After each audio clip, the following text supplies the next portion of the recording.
Hello student, अभी आपने Kirchhoff's law के बारे में समझा था।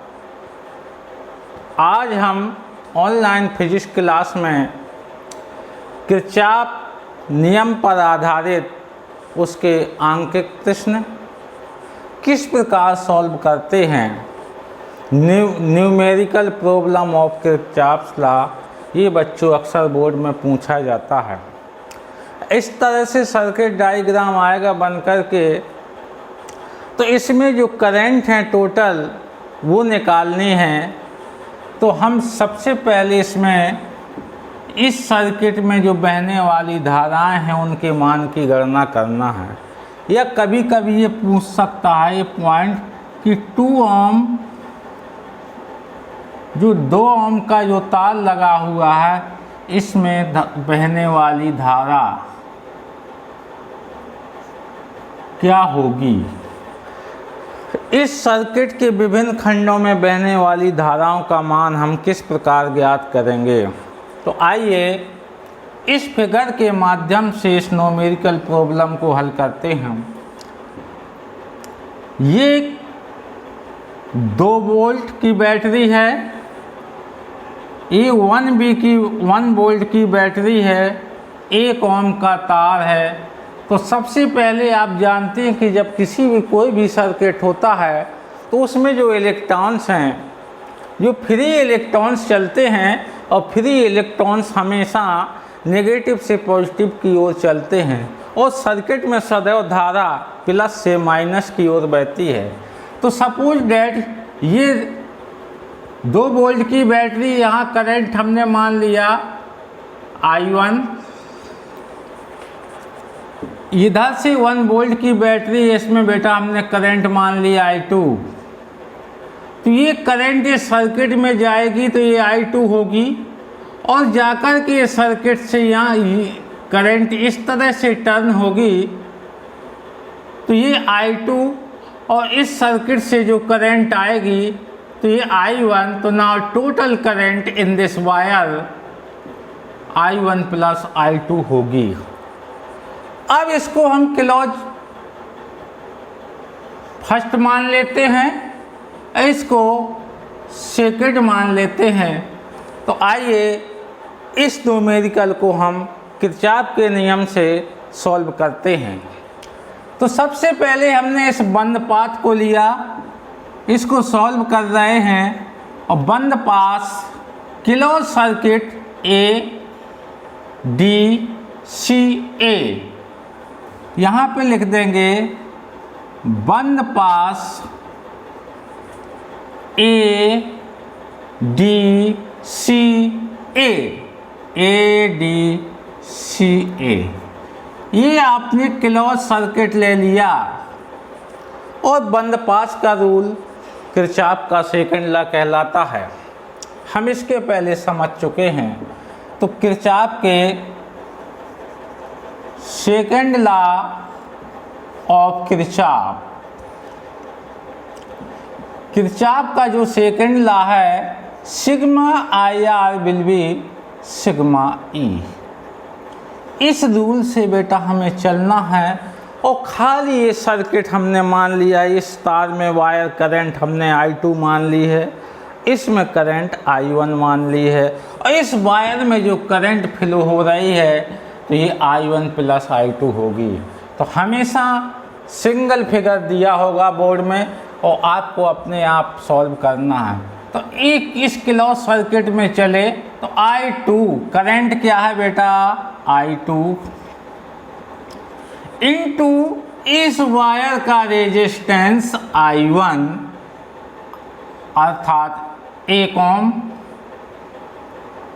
प्लस अब ये क्लोज ये वायर इस तरह से गया तो इसमें क्या है current I1 plus I2।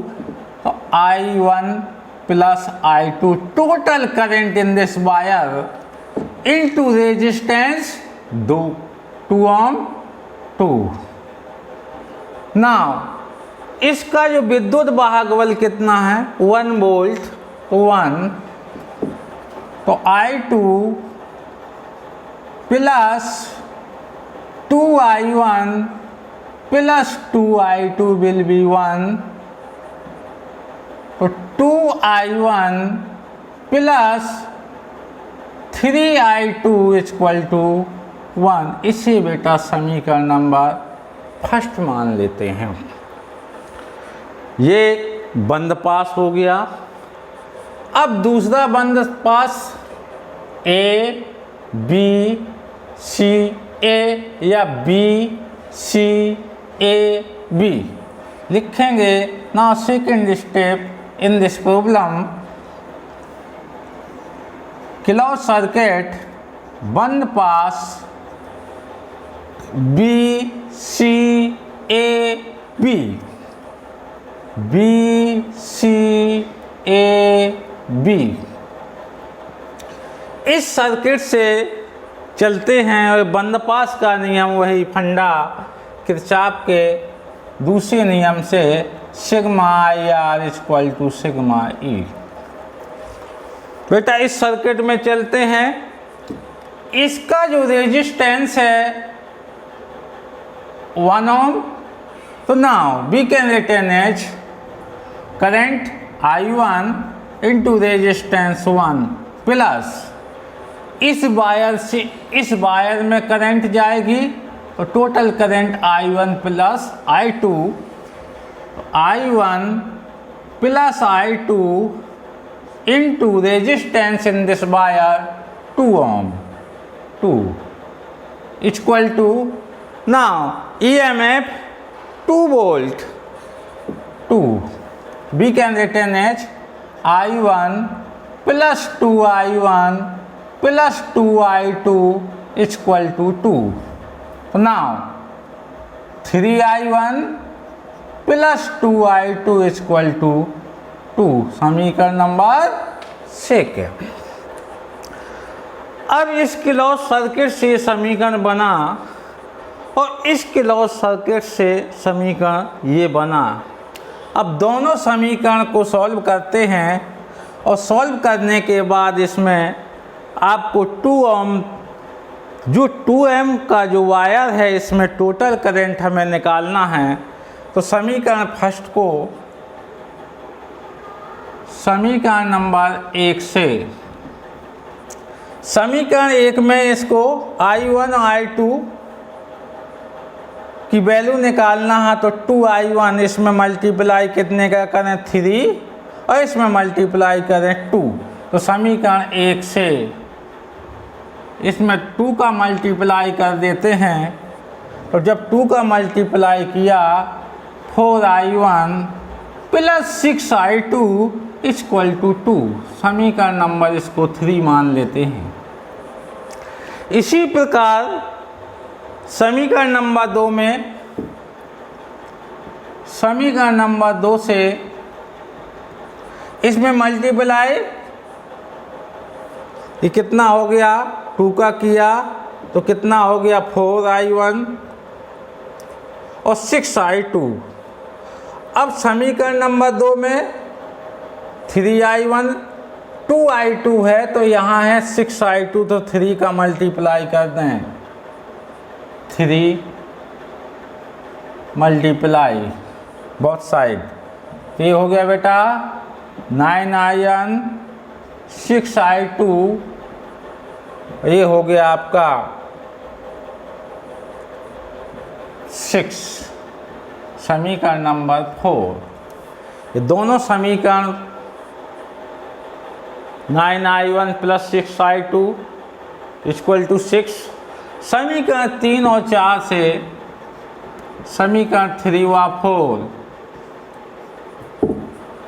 We can return as 4I1 6I2 equal to 2, 9I1 plus 6I2 equal to 6। इसको घटा देंगे, सब्ट्रैक्ट कर देंगे, minus minus minus will be out cancel 0, minus 5I1 equal to minus 4, तो I1 equal to will be out cancel 4/5 equal to 0.8 ampere. I1 की जो wire है इसमें जो करंट है आपकी 0.8 एम्पियर प्राप्त हुई। इसी तरह इस सर्किट में हम I1 की वैल्यू ज्ञात कर चुके। इसी तरह हम I1 की वैल्यू ज्ञात करने के बाद I2 का मान ज्ञात करेंगे। तो समीकरण 1 से समीकरण 1 में I1 का मान रखते हैं बेटा। इस समीकरण में I1 की वैल्यू पुट करते हैं तो 2 into 0.8 plus 3 I2 equal to 1.6 plus 3 I2 equal to 1,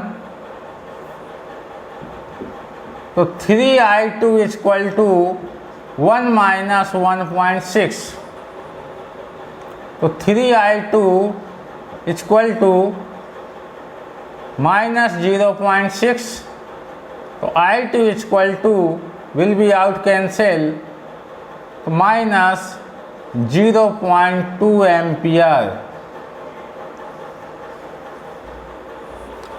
I1 का मान 0.8 एम्पियर आया और I2 का मान 0.2 एम्पियर आया। अब हमें ज्ञात करना 2 ओम का जो वायर है इसमें कितनी करंट फ्लो हो रही है।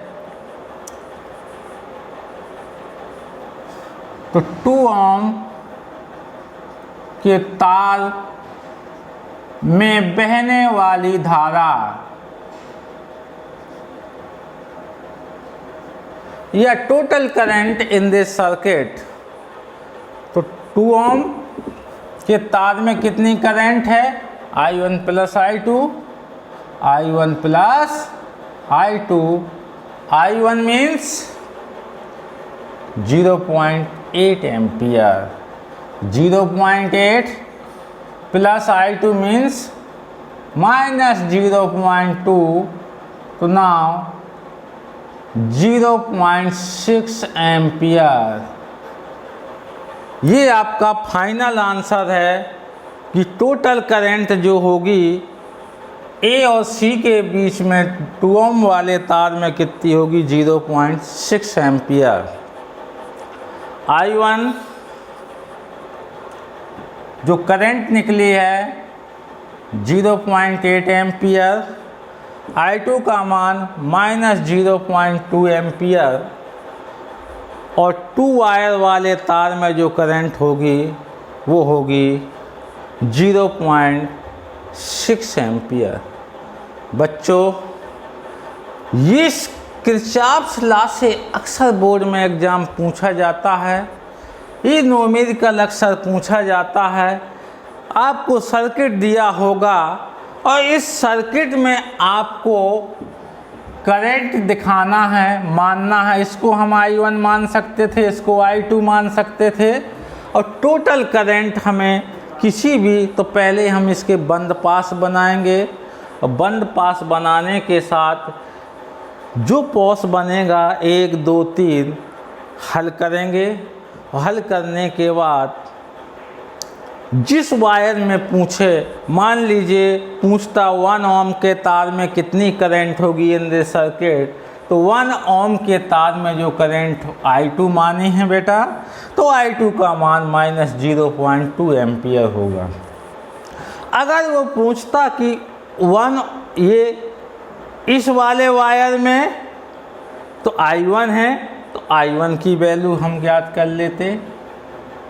ये किरचॉफ के नियम पर आधारित न्यूमेरिकल है बच्चों, अक्सर पूछा जाता है। पिछले टॉपिक में मैंने किरचॉफ के नियम पर विस्तार से चर्चा की थी और आज मैं किरचॉफ के नियम पर आधारित आंकिक गणनाओं के बारे में बता रहा हूँ। बच्चों, अगले टॉपिक में फिर इसी के आंकिक प्रश्न को हम करेंगे। नोट्स बनाते जाइए, हल करिए और कोई भी किसी भी तरह का डाउट हो आप किसी भी माध्यम से, ग्रुप से, किसी भी तरह से आप मुझसे पूछ सकते हैं। तो आप ये सर्किट बना लेंगे। सर्किट के बाद एक करंट अपने आप आपको बताया कि प्लस से माइनस की हो तो ये करंट होगी। इस वायर से करंट गई और टोटल करंट इस वायर में क्या होगी, I1 प्लस I2। इस पाथ को ले लेंगे। इस पाथ के बाद दूसरे पाथ को ले लेंगे, क्वेश्चन बनाएंगे, इसके बाद उनको सॉल्व करेंगे। तो इसमें समस्त जो जितनी भी करंट होगी, I1 कितनी है, I2 कितनी है, हम इस माध्यम से ज्ञात कर सकते हैं। Thank you.